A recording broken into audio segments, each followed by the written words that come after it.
అందరికీ నమస్కారాలు. ఈరోజు వీరయ్య చౌదరి గారి యొక్క హత్య జీర్ణించుకోలేకపోతున్నాం.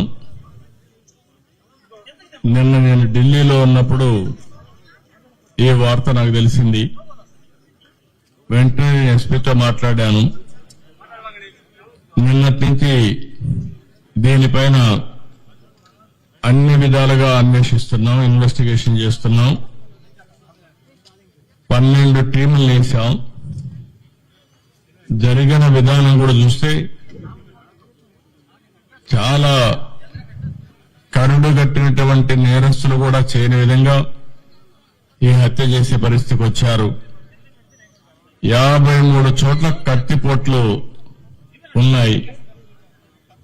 అంటే ఇది చూసిన తర్వాత ఈ రాష్ట్రంలో ఇలాంటి ఘోరమైన వ్యక్తులు కూడా ఉన్నారా అనిపిస్తుంది. ఏది ఏమైనా 12 టీంలు పనిచేస్తున్నాయి. వీరయ్య చౌదరి గారు మంచి నాయకుడు, సమర్థవంతమైన వ్యక్తి. ఏదైతే యువగడం అప్పుడైతే 100 రోజులు లోకేష్ గారితో కూడా తిరిగారు. అదే సమయంలో అమరావతి రైతులు పాదయాత్రలో వచ్చినప్పుడు వాళ్ళకి అండగా నిలబడ్డాడు. అంతేకాకుండా పార్టీకి ఒక మంచి నాయకుడిగా, సమర్థవంతమైన వ్యక్తిగా ఇక్కడ పనిచేశాడు. ఈ మండలంలోనే ఒక 10,000 ఓట్ల మెజార్టీ సాధించే పరిస్థితిలో ఆయన ఉన్నాడంటే ఎంత మంచి నాయకుడు మనం అర్థం చేసుకోవాలి. ఆయన ఎన్నికలప్పుడు నేను ఇక్కడ చూడడమే కాకుండా చీరాల కూడా చూసుకోమంటే ఇక్కడ చీరాల 2 సమర్థవంతంగా చేసి 2 గెలిపించే పరిస్థితికి వచ్చారు. అలాంటి మంచి నాయకుడిని రోజు కోల్పోవడం చాలా బాధేస్తుంది. అదే సమయంలో తెలుగుదేశం ప్రభుత్వంలో ఇలాంటి ఘోరాలు జరగడం చాలా జీర్ణించుకోలేకపోతున్నా. నేను ఒకటే హెచ్చరిస్తున్నా. ఇప్పటికే 12 టీంలు వేశాం. సీసీటీవీ కెమెరాల్లో ఉండే క్లూస్ కూడా తీసుకుంటున్నాం. కానీ చాలా మందికి ఒకటే విజ్ఞప్తి చేస్తున్నా, మీకేదైనా కానీ క్లూస్ దొరికితే ప్రజాహితం కోసం మీరు కూడా చెప్పండి. ఈ రోజు కాకపోయినా రేపైనా సరే ఎవరైతే ఇలాంటి తప్పుడు పనులు చేశారో వాళ్ళని పట్టుకోవడం 100% చేస్తాం. అది చేసే వరకు వదిలిపెట్టనని చెప్పి ఈ రోజు ఇక్కడ మీ అందరికీ తెలియజేస్తున్నా. కానీ ఒకటే హెచ్చరిక చేస్తున్నా, ఇలాంటి హత్యా రాజకీయాలు చేసే వ్యక్తులకు గాని, హత్యలు చేసే వ్యక్తులకు గాని ఒకటే హెచ్చరిక, ఇలాంటి తప్పుడు పనులు చేసిన మీరు కూడా చివరకు కాలగర్భంలో గడిచిపోతారు, గుర్తుపెట్టుకోమని హెచ్చరిస్తున్నా. అంతేకాకుండా ఈ విషయంలో చాలా స్పష్టంగా వాళ్ళ కుటుంబ సభ్యులు కూడా ఒక నమ్మకం ఇచ్చాను. వాళ్ళకి ఏమాత్రం కూడా భార్యను చూస్తే ఆవిడకి విషయాలు ఏమీ తెలియవు. అంటే రాజకీయాలు మాట్లాడలేదు, బయట జరిగే విషయాలు ఏం తెలియవు. బాబుని చూస్తే ఇంటర్మీడియట్ చేస్తున్నాడు. ఆయనకు కూడా ఎప్పుడు టైం ఇచ్చిన సందర్భాలు లేవు. కుటుంబ సభ్యులతో కూడా పెద్దగా విషయాలన్నీ కూడా చెప్పలేదు.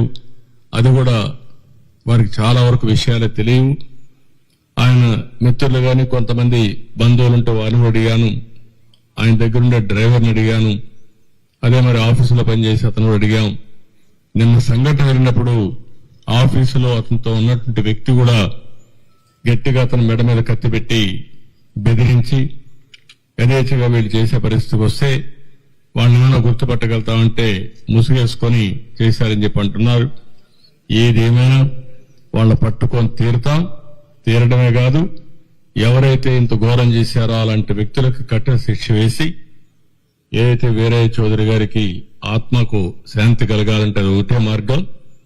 మంచి నాయకుడు, సమర్థవంతమైన వ్యక్తి, ఇప్పుడిప్పుడే అంచెలంచెలుగా ఎదుగుతూ భవిష్యత్తు మంచి, మీరు చెప్పినట్టు ఒక పిలిస్తే పలికే నాయకుడు. ఎవరికి ఏ కష్టం వచ్చినా వాళ్లకు న్యాయం చేసే వరకు అధికార యంత్రాంగంతోనే కాకుండా కోర్టు కూడా వెళ్లి పరిష్కారం చేయడం కోసం అన్ని విధాల ప్రయత్నం చేస్తూనే ఉన్నాడు. అదే ఎవరన్నా మీకు కూడా చెప్తున్నా, ఆయన శ్రేయోభిలాషులు అందరినీ కోరుతున్నా, మీ దగ్గర కూడా సమాచారం ఉంటే మీరు ఇవ్వండి. దుర్మార్గులు ఘోరంగా చేశారని భయపడితే మాత్రం ఇలాంటి దుర్మార్గుల్ని మనం వదిలిపెట్టినట్టు అవుతుంది. అలాంటి వ్యక్తులు భూమి మీద ఉండడానికి కూడా అర్హులు కాదు. అందుకే మిమ్మల్ని అందరినీ కోరుతున్నా, ఎవరిని వదిలిపెట్టను, గాలిస్తాం, ఇన్వెస్టిగేషన్ చేస్తాం, కడకు పట్టుకునే వరకు ఈ ఇన్వెస్టిగేషన్ కొనసాగుతుంది. ఈ టీములు కూడా కొనసాగుతాయి.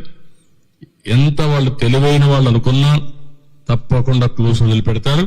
వాళ్ళని పట్టుకొని కఠినంగా శిక్షిస్తామని మరొకసారి తెలియజేసుకుంటూ, ఆ కుటుంబానికి అండగా ఉంటాం, అన్ని విధాలుగా ఆదుకుంటాం. భవిష్యత్తులో కూడా వాళ్ళు ఏమేం చేయాలో మా సొంత కుటుంబ సభ్యులను ఏ విధంగా చూసుకుంటాం ఆ విధంగా చూసుకుంటామని కుటుంబ సభ్యులకు హామీ ఇస్తూ, కార్యకర్తలందరికీ ఒకటే చెప్తున్నా, మీరందరూ కూడా అధైర్యపడద్దండి. పార్టీ కుటుంబ పెద్దగా నేను అండగా ఉంటా. ఇలాంటి దుర్మార్గులు కొంతమంది ఉన్నారు, నేర రాజకీయాలు చేసే పరిస్థితులు వస్తున్నాయి. నేర రాజకీయాలు చేసే వాళ్ళందరినీ తుదముట్టించే వరకు ఈ పోరాటం ఆగదు. రాష్ట్రంలో 5 సంవత్సరాలు మనం చూశాం.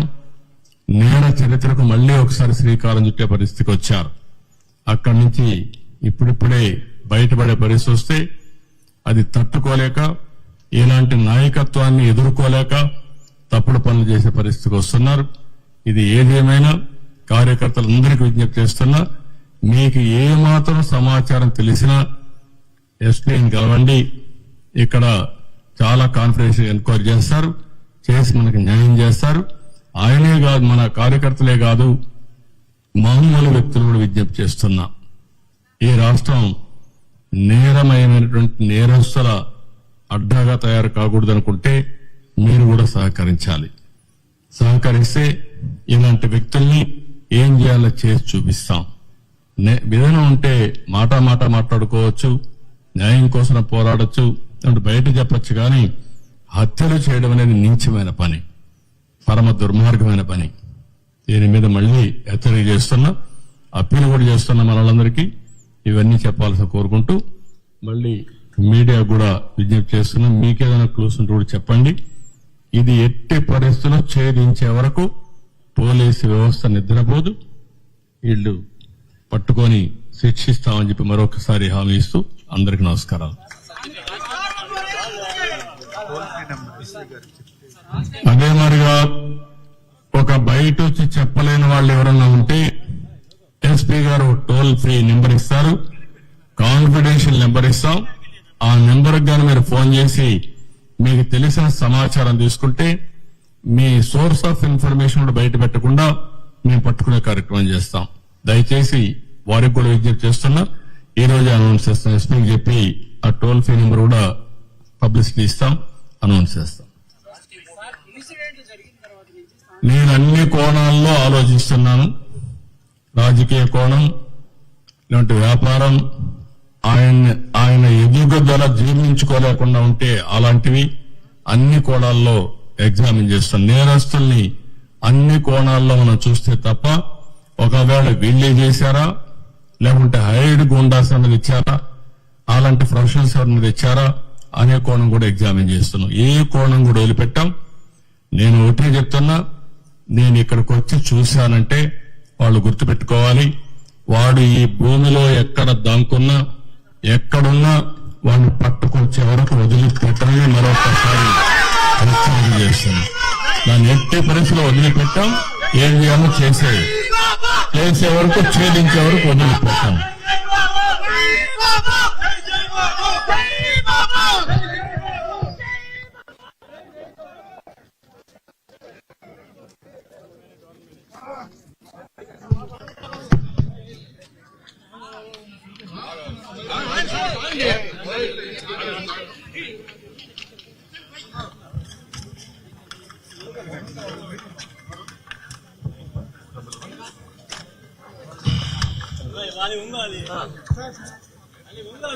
ఇది టోల్ ఫ్రీ నెంబర్, ఇది 9121104784.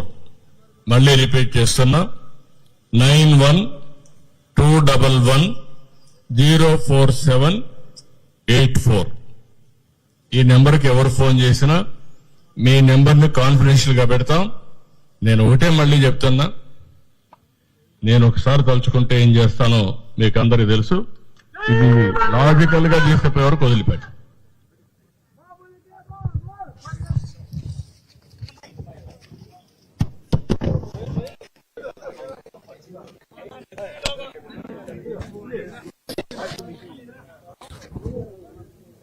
చూసారు కదండి. మరి ఈ వీడియో కనుక మీకు నచ్చినట్లయితే ఒక లైక్ కొట్టేసి మీ అభిప్రాయాన్ని కూడా కామెంట్ బాక్స్లో తెలియజేస్తూ ఇలాంటి ఇంట్రెస్టింగ్ అప్డేట్స్ కోసం మా ఛానల్ని సబ్స్క్రైబ్ చేసుకోండి.